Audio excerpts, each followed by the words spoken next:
Everybody shut up and action. Is Shin Godzilla a good movie?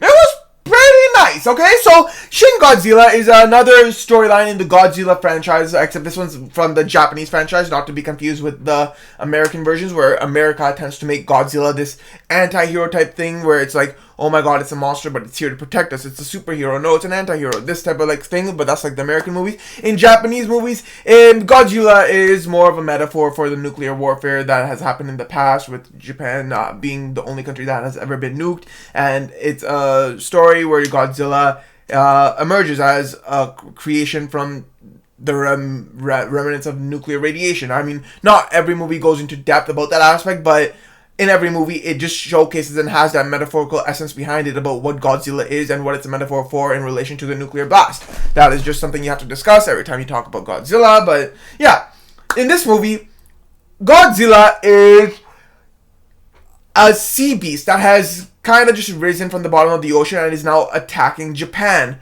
For what reason? It is unknown. And the entire story of this entire movie is, can Japan save their country from Godzilla's attack? How will they take down Godzilla before they are utterly and completely destroyed, with Godzilla potentially attacking the whole world? And in this case, the entire world is brought into aiding Japan and trying to stop Godzilla, so that it's just contained on Japan and not expanding to the rest of the world.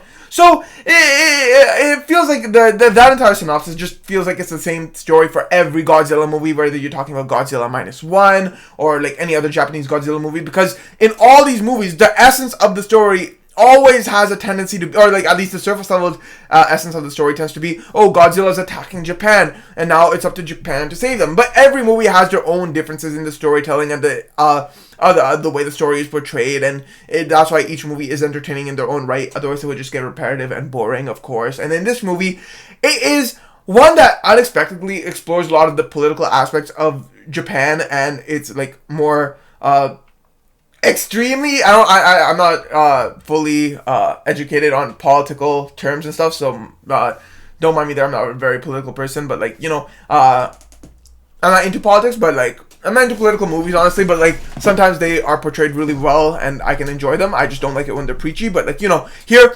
it expands into like the aspect of the political system, not necessarily specific politics, just the political system, where in Japan it's like, there are heavy portrayals on how the entire situation is being handled. Everything has to follow a line of path, or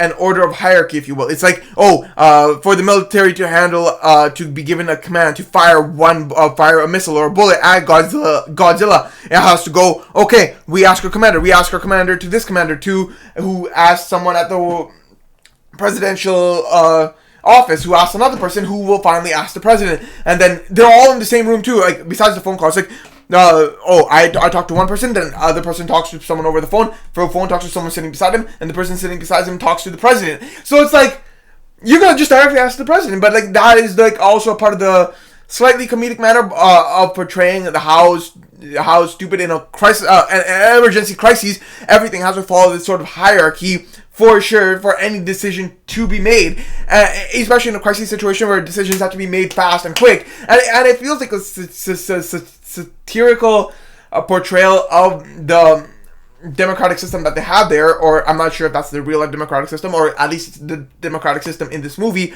and it's just portraying this in a manner that's making you think this is so stupid. Just ask him directly, and it just gets you riled up on your edge of your seat, going like, what are you doing, man? Like, just get things going. Like, okay, handle business like this. And there's a lot of political nature in this movie, in the essence of that democratic, in the political system that they have in this movie, and that's the main key thing that is being noticed in how they're dealing with Japan, but everything is being slowed down in their response time because of the system.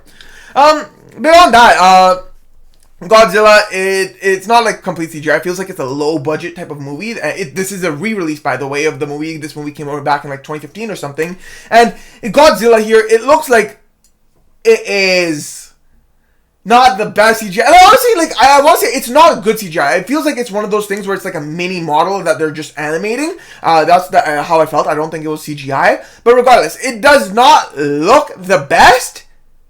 objectively, yeah, it is so pleasing in the context of the movie. I don't know if I want to say that it was bad looking Godzilla or good looking, because obviously when it turns nighttime, Godzilla turns into a complete badass monster look that just terrifies you to the depths of your core. When he turns purple, lasers, fire blasts, everything, oh my god, it is so frightening. Some visuals in this movie are absolutely stunning, especially in the nighttime. Godzilla with flames behind him is terrifying. When he has laser beams coming out of him, it looks so stupidly funny, yet at the same time so badass as a beast. But during the daytime, Godzilla just looks like, what the hell? This is terrible CGI. But at the same time, it's like, I actually like this look. It feels like a more stylistic choice for this movie, and I don't know, I want to say it's bad, but it actually looks kind of nice. Like, I don't want to say Godzilla's aesthetically pleasing, but like, it kind of has that portrayal where it's like, you kind of like his look, but at the same time, you just think it looks bad. Like, I don't know how to describe it better than that. But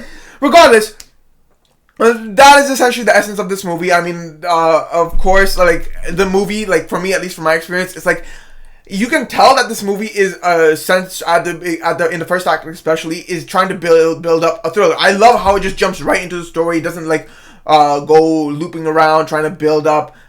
This is like a sort of pre-story building up into the story. It just hops right into the story, and you're right there in the thick of the mold. But like, like when you're watching, you feel like it's trying to put you at the edge of your seat. Every dialogue spoken, every word, every shot shown is trying to put you at the edge of your seat, hooked, immersed into this movie.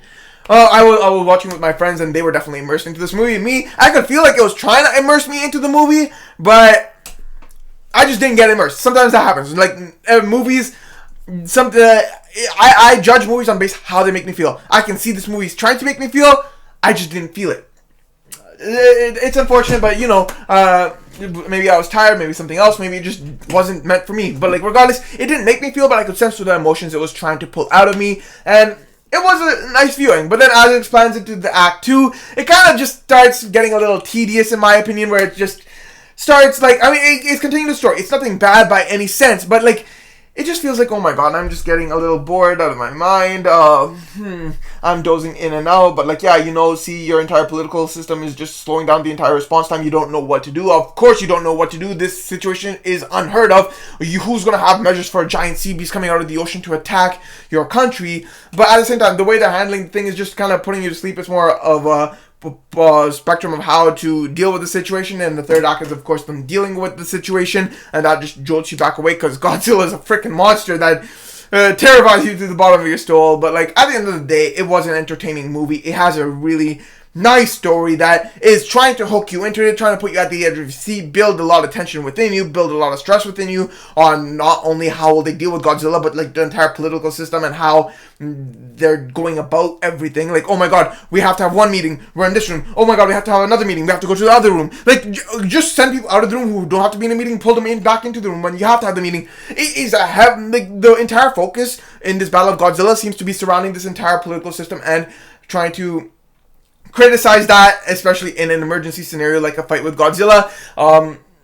That's the big essence of this movie. Of course, there's also the relations with global relations, other countries, how other countries are suddenly willing to sacrifice, how other countries are involving themselves in this situation to try and help Japan fight off Godzilla, showing international support, while at the same time they're worried for their own countries. Should Godzilla destroy Japan, will it come after their countries, and how will they be able to stop it? There's also that global sort of politics surrounding this entire situation. I don't want to get too into that because there's a lot more I could talk about there. I don't think I want to get too much into spoilers because it's like not much I want to talk about there. I already talked a lot about it, but like, because it's all about the political system, and I don't know, I just have like 2 words to say about that, but that's not worth like making an entire spoiler section for it.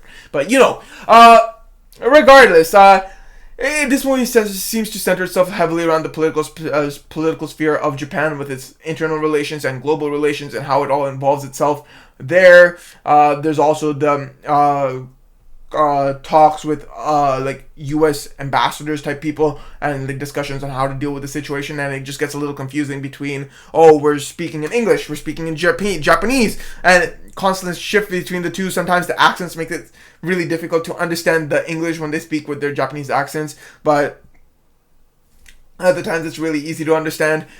This movie is really hectic with all its subtitles and like location names and everything to keep you in the context of where things are. But like I can't tell you a single location in this movie besides what I read in the subtitles, because I was not reading the location names at all, because the things are going so fast you can't keep up. I only understood a few words from the Japanese. I know, because I'm a very beginner at Japanese, but like, regardless, it is heavy on the reading with everything it's showing. So if you do choose to watch this movie, I would just say just focus on the subtitles. Don't bother with all those location names. The shifts between constant English and Japanese, that's like how you talk at home. If you speak two languages differently, like you speak English in your day-to-day, different language when you're at home with your family, but like is swapping mid-sentence between the two languages is something I do at home, but like you would not expect that when you're talking in like a political sphere. Oh, I'm talking with an ambassador. I'm an ambassador for my country. You're an ambassador for your country. I'm speaking in Japanese. Somebody else speaking English. Shifting between the two. Yes, you can say, oh my god, it's something like a power dynamic in the situation. It's trying to symbolize that, but like at the same time, that's just not how it's coming off to me as a viewer. It's just coming off as extra chaotic. I mean, of course, that can be a part of it, but it feels like there's a lot. It just portrays a lack of professionalism between the relations between the two countries in the situation. But yeah, I don't know. It also gets a little more deep with it, because like there's a lot more depth behind the conversations that are happening due to the relations between each character and their roots, etc.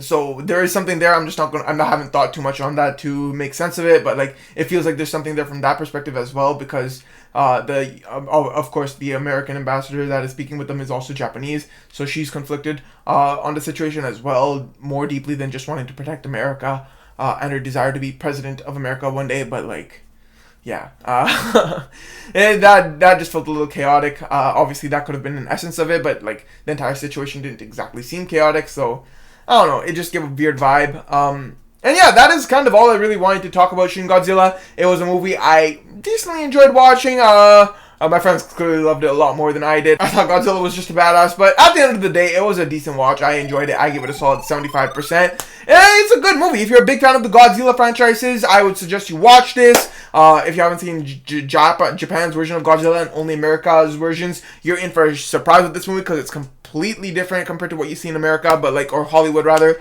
But yeah, regardless, it is an enjoyable movie. And yeah, that is Shin Godzilla. Peace.